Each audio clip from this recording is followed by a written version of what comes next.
जळगाव जिल्ह्यामध्ये गणेश घाटासह विविध नद्यांवरती ऋषी पंचमी सण साजरा केला गेला। भाद्रपद महिन्यामध्ये गणेश चतुर्थीच्या दुसऱ्या दिवशी ऋषी पंचमी हा सण साजरा केला जातो। या सणामध्ये 7 दगडांची पूजा करून 7 ऋषींची नावे घेऊन ही पूजा अर्चना केली जाते। यामुळे परिवारावरील संकट, इडापिडा, अडचणी या दूर होतात अशी आख्यायिका आहे। दरम्यान ही पूजा करत असताना आमचे प्रतिनिधी यांनी भक्तांसोबत संवाद साधलेला आहे। जुगल पाटील यांनी पाहुयात। गणेश चतुर्थीच्या दुसऱ्या दिवशी भाद्रपद महिन्यात ऋषी पंचमी साजरी केली जाते। नदीपात्रामध्ये या ठिकाणी संपूर्ण महिला एकत्र येऊन या ठिकाणी स्नान करत असतात। आपल्या परिवारातील इडापिडा टळो यासाठी या ठिकाणी देवाला मनोकामना देखील करत असतात। या ठिकाणी आपण पाहू शकतात की हा गणेश घाट आहे। गणेश घाटावर संपूर्ण महिला एकवटल्या आहे। नेमकं ऋषी पंचमी का साजरी केली जाते या मागचं महत्त्व आम्ही भाविक आहेत त्यांच्याकडून जाणून घेऊयात।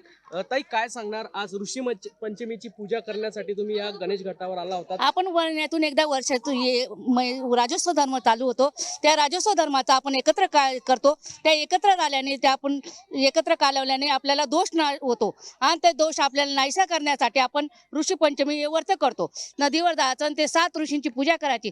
ते पूजा केल्यानंतर ते आपण त्या मनोभावे त्याची हे करायचं आणि ते आपलं मनोकामना पूर्ण करते। हे 7 वर्ष व्रत केल्याने 7 कोणी 11 वर्ष करतात आणि ते 11 वर्ष केल्यानंतर त्याचं उद्यापन करायचं आणि ते उद्यापन केल्यानंतर आपल्याला जे काय द्यायचं असेल बामणाला दान द्यायचं। जळगाव जिल्ह्यामध्ये या ठिकाणी ठिकठिकाणी ऋषी पंचमी ही साजरी करण्यात येत आहे। गणेश घाट असेल, तापी नदी पात्र असेल, तापी पूर्णा संगम असेल, या विविध ठिकाणी आज ऋषी पंचमीचा सण हा साजरा करण्यात आलेला आहे। अनेक महिलांनी आज या ठिकाणी स्नान केलेलं आहे व परिवारावरील इडापिडा टळो यासाठी परमेश्वराला मनोकामना केली आहे। जुगल पाटील, जय महाराष्ट्र न्यूज, जळगाव। रविवारी 1.5 दिवसांच्या गणपती बाप्पाचं विसर्जन होत आहे। रविवारी गिरगाव चौपाटी परिसरामध्ये विसर्जनासाठी भाविकांची मोठी गर्दी बघायला मिळाली। या ठिकाणी कुठलाही अनुचित प्रकार घडू नये याची खबरदारी मुंबई पोलिसांच्या वतीने घेण्यात आली। मोठा पोलीस बंदोबस्त या ठिकाणी तैनात करण्यात आला।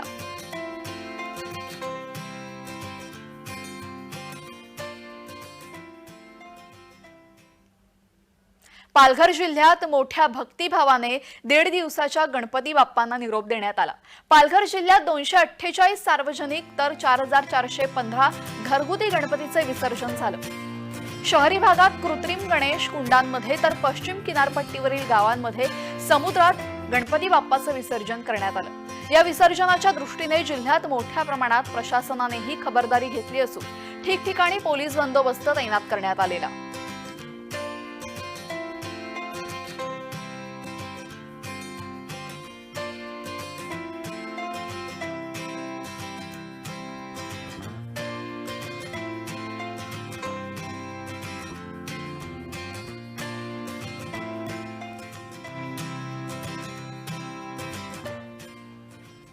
जळगावातील मेहरून तलावामध्ये गणेश घाटावर भाविकांची 1.5 दिवसाच्या बाप्पाच्या विसर्जनासाठी मोठी गर्दी होतीये।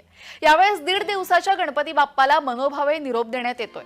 गणपती बाप्पा मोरया, पुढच्या वर्षी लवकर या जयघोषामध्ये घरगुती गणपतींना मेहरून तलावावर निरोप देण्यात आला।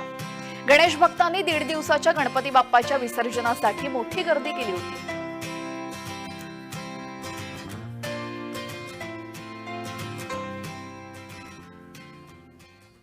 प्रसिद्ध उद्योजक मुकेश अंबानी यांच्या घरातील अँटिलिया येथे गणेश चतुर्थीच्या उत्सवाचं आयोजन करण्यात आलं, ज्यामध्ये अनेक बॉलिवूड सेलिब्रिटींचा सहभाग दिसून आला। अँटिलियामधली दृश्य आहेत। अंबानी परिवाराच्या घरामध्ये गणपती बाप्पाचं आगमन झालं आणि याच अँटिलियामधले दृश्य आपण बघतोय। यावेळेस अनेक सेलिब्रिटींनी इथे उपस्थिती लावली।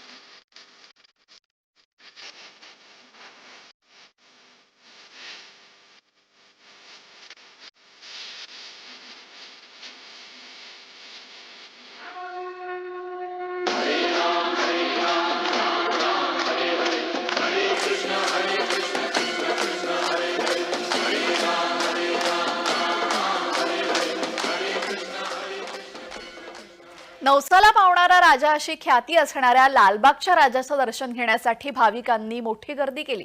पहाटेपासूनच भाविकांनी दर्शनासाठी गर्दी केली। लालबागच्या राजाच्या दर्शनासाठी फक्त मुंबईतूनच नाही तर राज्याच्या आणि देशाच्या कानाकोपऱ्यातून भाविक दरवर्षी येत असतात। विविध क्षेत्रातील मान्यवरही आवर्जून लालबागच्या राजाचं दर्शन घेतात। लालबागच्या राजाच्या दर्शनाने आपल्या मनोकामना पूर्ण होतील अशी भाविकांची श्रद्धा आहे।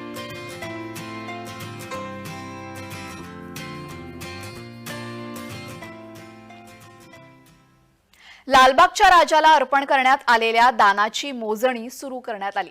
लालबागच्या राजाला भाविकांकडून सोनं, चांदी आणि रोख रक्कम दान करण्यात आली, अर्पण करण्यात आली आहे।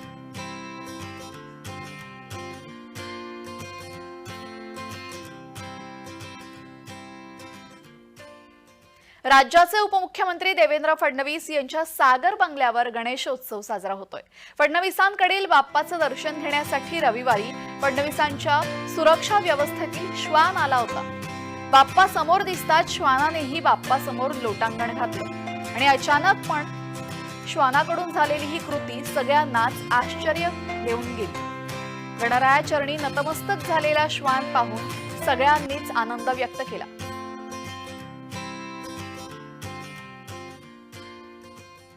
लालबागच्या राजाच्या चरणी नेहमीच सेलिब्रिटींसह नेते मंडळी येतच असतात। त्यातच आमदार रवी राणा आणि माजी खासदार नवनीत राणा यांनीही लालबागच्या राजाचं दर्शन घेतलं। लालबागच्या राजाच्या चरणी सर्वच पक्षाचे नेते, पदाधिकारी, कार्यकर्ते दर्शनासाठी येत असतात आणि राणा दाम्पत्यानेही राजाचरणी येत बाप्पाकडे सुख समृद्धीसाठी साकडं घातलं।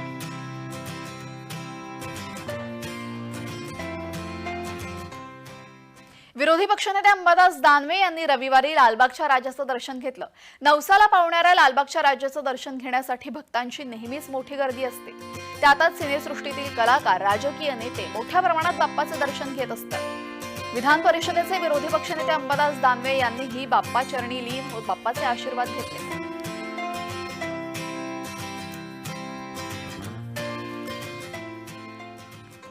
सार्वजनिक गणेशोत्सव मंडळामध्ये वेगवेगळ्या वस्तूंचा किंवा साहित्याचा वापर करून देखावे उभी करणं ही फार जुनी परंपरा आहे। ठाण्यात उथळसर परिसरामध्ये वॉकरवाडी येथील शिवगर्जना मित्रमंडळाने चक्क बटनांचा राजमहल तयार केलाय। दरवर्षी शिवगर्जना मंडळाकडनं अशाच पद्धतीने वेगवेगळ्या वस्तूंचा वापर करून अतिशय सुंदर देखावे उभारले जातात। तब्बल 200 किलो बटनांचा वापर करून हा राजमहल उभा करण्यात आलाय आणि इतकंच नाही तर या बटनांचा उपयोग होईल यासाठी देखील हे मंडळ प्रयत्न करणार आहे।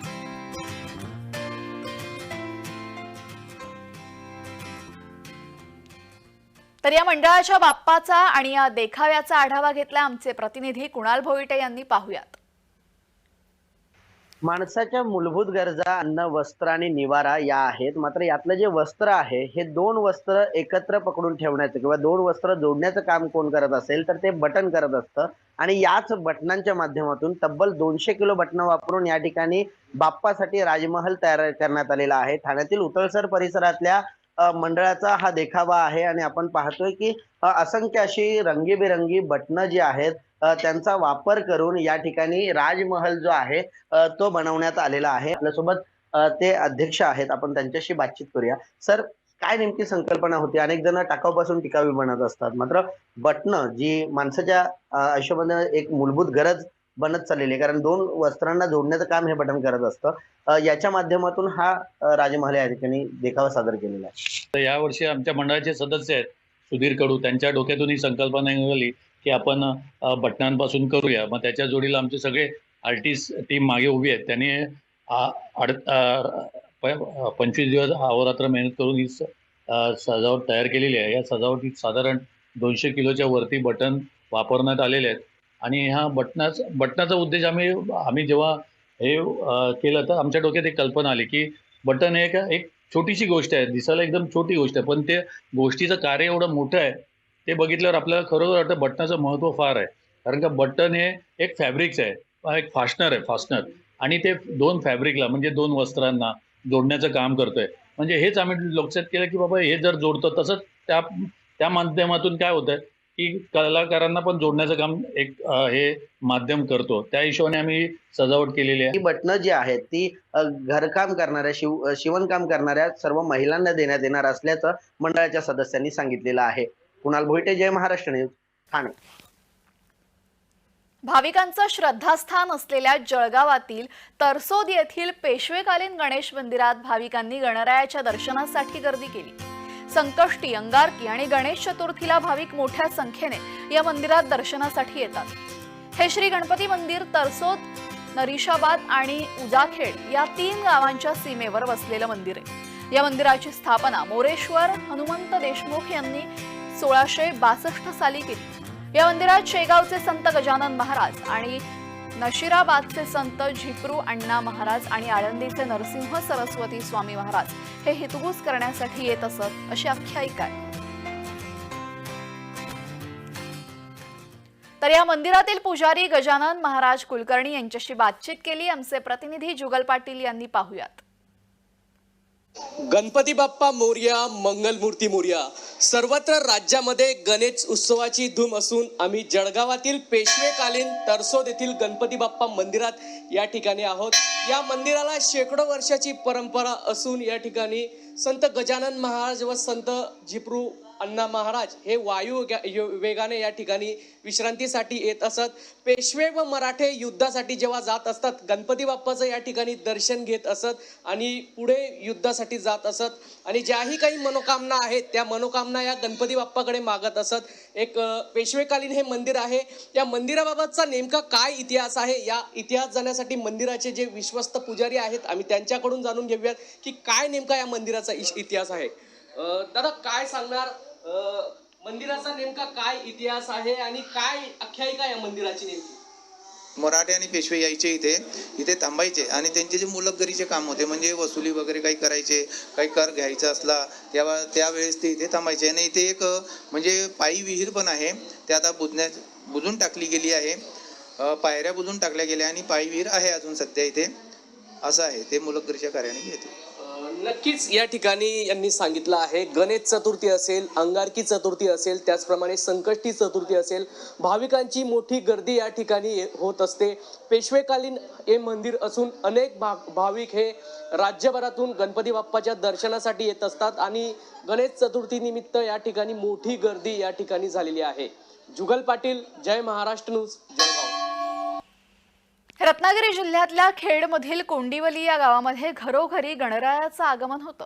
मात्र या गावांमध्ये घरच्या गणरायाच्या आरतीसोबतच सामूहिक आरतीची प्रथाही गेल्या कित्येक वर्षांपासून सुरू आहे. गावातील सर्व लोक प्रत्येकाच्या घरी जाऊन गणरायाची आरती करण्याची प्रथा गेल्या अनेक वर्षांपासून सुरू आहे. सामूहिक आरती बरोबरच पुढील 5 दिवस प्रत्येकाच्या घरी रात्रभर जागरण आणि भजनाचा कार्यक्रम देखील आयोजित केला जातो.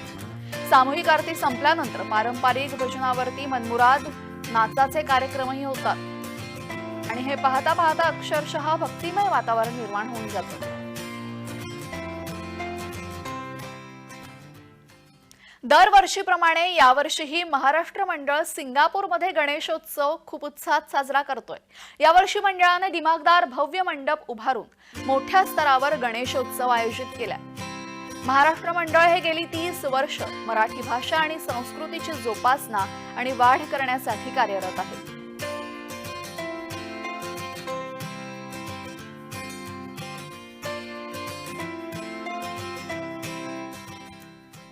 नागपूरच्या प्रसादनगर येथील शिवशंभू गणेशोत्सव मंडळामध्ये गणपती बाप्पा सोबतच सजीव गजराजही विराजमान झालेत.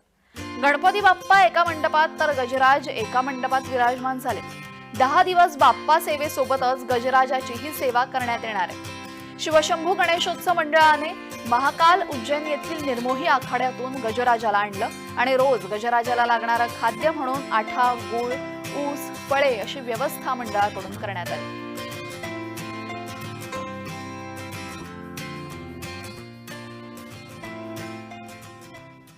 मुंबईतील माहीमच्या डायकळवाडी सार्वजनिक गणेशोत्सव मंडळाचं यंदाचं 43वे वर्ष. या मंडळामध्ये पर्यावरणपूरक बाप्पा विराजमान झाले. मूर्तिकार पराग पारधी यांनी कागदाच्या लगद्यापासून 9.5 फूट उंच गणेश मूर्ती तयार केली. गेली 2 वर्ष पर्यावरणपूरक बाप्पाची मूर्ती या मंडळात बसवण्यात येते. माहीममधील सर्वप्रथम पर्यावरणपूरक बाप्पाची मूर्ती स्थापन करणारं हे पहिलंच मंडळ असून कागदी लगद्यापासून तयार केलेली सुबक अशी मूर्ती भक्तांचं लक्ष वेधून घेते. देखाव्यावर अधिक खर्च न करता मंडळ जास्तीत जास्त सामाजिक उपक्रम राबवण्यावर भर देतं. आम्ही दरवर्षीप्रमाणे ह्यावर्षी आमच्या बाप्पाला खूप जोरात बाप्पाचे आगमन केले आणि आमच्या बाप्पाची मूर्ती पेपर कागदाच्या लगद्यापासून आम्ही दरवर्षी बनवत येतो आहे. काही वर्षांपासून आम्ही बनवत येतो आहे. आम्ही खूप सामाजिक उपक्रम राबवत आहे. जव्हार मोखाडा इथे आम्ही गरजू लोकांना अन्नदान करतो आहे. आम्ही आमच्या बाप्पाचं विसर्जन अनंत चतुर्दशीच्या दुसऱ्या दिवशी करतो. याचं कारण आमच्या एरियातून माहीम विभागातून सर्व गणेश मंडळं त्या दिवशी विसर्जन करतात. तर आम्ही म्हटलं की आम्ही सेकंड डेला करतो खूप उत्साहात. श्रीमंत दगडूशेठ गणपती संस्थेच्या वतीनं सामूहिक अथर्वशीर्ष पठणाचं आयोजन केलं होतं. यात हजारो महिलांनी सहभागी होत अथर्वशीर्ष पठण केले. गेले 38 वर्ष ऋषीपंचमीच्या दिवशी दगडूशेठ गणपती समोर अथर्वशीर्ष पठण केलं जातं.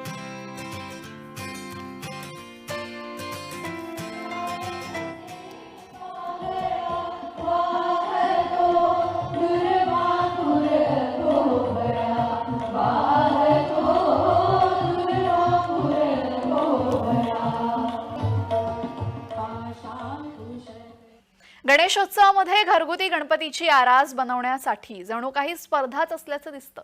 सुंदर आणि देखणे असे देखावे यंदा गणेश भक्तांनी केले असून पिंपरी चिंचवडच्या निगडी येथील नंदकुमार चौधरी यांच्या घरगुती गणपतीच्या देखाव्यात गोरा कुंभार हा हलता देखावा साकारण्यात आलाय. याचं वैशिष्ट्य असं की हा देखावा पूर्णपणे पर्यावरणपूरक असून टाकाऊ वस्तूंपासून तयार करण्यात आलाय.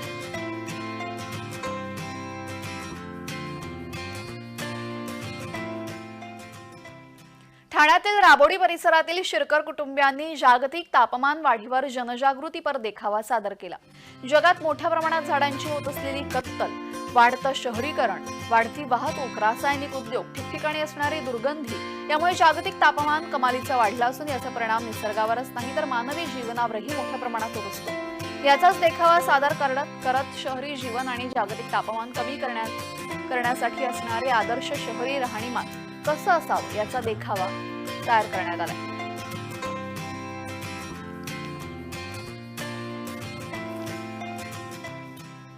सध्या जागतिक तापमान हे कमालीचं वाढलेलं पाहायला मिळतंय आणि याचाच परिणाम थेट निसर्गावरती देखील होताना पाहायला मिळतोय. मात्र गणेश उत्सव देखील आलेला आहे. सर्वांच्या घरी बाप्पा विराजमान झालेला आहेत आणि याच बाप्पा समोर अनेक असे प्रश्न मांडणारे आणि अनेक असे देखावे जे आहेत ते सादर होताना पाहायला मिळत आहेत. मी अशा एका देखाव्यासमोर आहे ज्या ठिकाणी बाप्पाच्या बाजूला डाव्या बाजूला जर पाहिलं तर वाढतं शहरीकरण आणि या शहरीकरणामुळे होत असलेला परिणाम ग्लोबल वॉर्मिंग च प्रमाण जे आहे ते याच सगळ्या गोष्टींमुळे होताना पाहायला मिळतंय. जेणेकरून सर्व जे शहरं आहेत ती कॉन्क्रीटमय झालेली पाहायला मिळत आहेत आणि या सगळ्याचा परिणाम कुठेतरी निसर्गावर होतोय. मात्र हेच ग्लोबल वॉर्मिंग जर थांबवायचं असेल तर शहर कसं असावं याचं उत्तम उदाहरण उजव्या बाजूला दाखवण्यात आलेलं आहे. हिरवीगार झाडी, त्याचप्रमाणे सर्व कचऱ्यासाठी रिसायकल करण्यासाठी कशा प्रकारचे व्यवस्था असली पाहिजे हे देखील दाखवण्यात आलेलं आहे. तर प्रत्येकाच्या घरामध्ये झाडं देखील असली पाहिजेत, सर्व ठिकाणी झाडं असली पाहिजेत अशा प्रकारचा एक देखावा या ठिकाणी सादर केलेला आहे. माझ्यासोबत देखावा सादर करणारे आहेत. सर, काय नेमकी संकल्पना होती आणि किती दिवस लागले हे सगळं बनवायला? संकल्पना याच्या मागची होती की जे मागचे 3-4 वर्ष हीट वेव्ह जसं वाढतंय, म्हणजे गेल्या वर्षी जसं आपण बघितलं टेम्परेचर 40 पर्यंत होता, आता यावर्षी 45 टच झाला. तर ते होतं आणि या देखाव्याला जवळपास 15 ते 20 दिवसांचा कालावधी गेला. अशा प्रकारच्या राहणीमानामध्ये जे जागतिक तापमान आहे ते वाढलं जातं. मात्र आपण जर अशा प्रकारची राहणीमान जर केली तर मात्र हे जागतिक तापमान कमी करण्यासाठी एक चांगली मदत निसर्गाला होऊ शकते. अशा प्रकारचा जो संदेश आहे तो या ठिकाणी शिरकर कुटुंबियांनी केलेला आहे. कुणाल भोईटे, जय महाराष्ट्र न्यूज, ठाणे. भिवंडीसारख्या संवेदनशील शहरात जातीय सलोखा, राष्ट्रीय एकात्मता, भावना वाढीसाठी सतत प्रयत्नशील असलेले सार्वजनिक गणेशोत्सव मंडळ म्हणजे धामणकर नाका मित्र मंडळ. यावर्षी मंडळाचा 36वा गणेशोत्सव साजरा होतोय. यावर्षी या मंडळाने 110 फूट उंचीचं पश्चिम बंगालच्या मायापुरी येथील इस्कॉन चंद्रोदय मंदिराची हुबेहूब प्रतिकृती तयार केली आहे. पर्यावरणपूरक असा हा देखावा असून मंदिराच्या गाभाऱ्यात बाप्पा विराजमान झाले. या बाप्पांना 80 किलो चांदीचे चरण, हस्त, मूषक, गदा, मुकुट असे आभूषण परिधान करण्यात आले.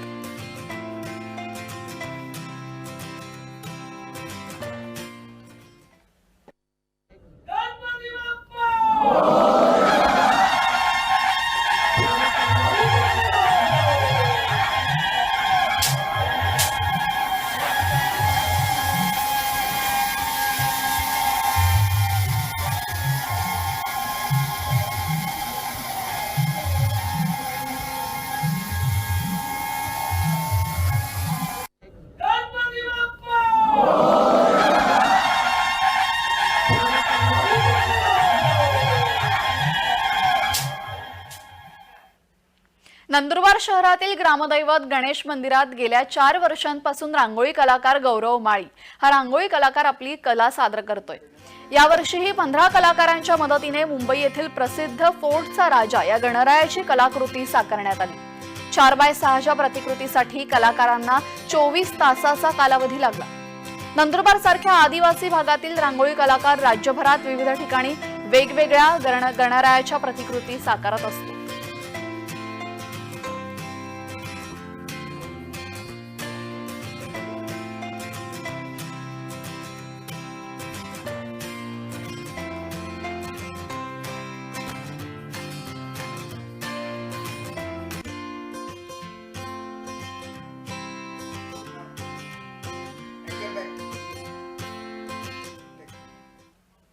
जय गणेश सहप्रायोजक राजश्री लॉटरी, इथं स्वप्न सत्यात बदलतात या कार्यक्रमात वेळ होते इथेच थांबण्याची. पुन्हा भेटूयात उद्याच्या जय गणेश या कार्यक्रमात. तोपर्यंत नमस्कार.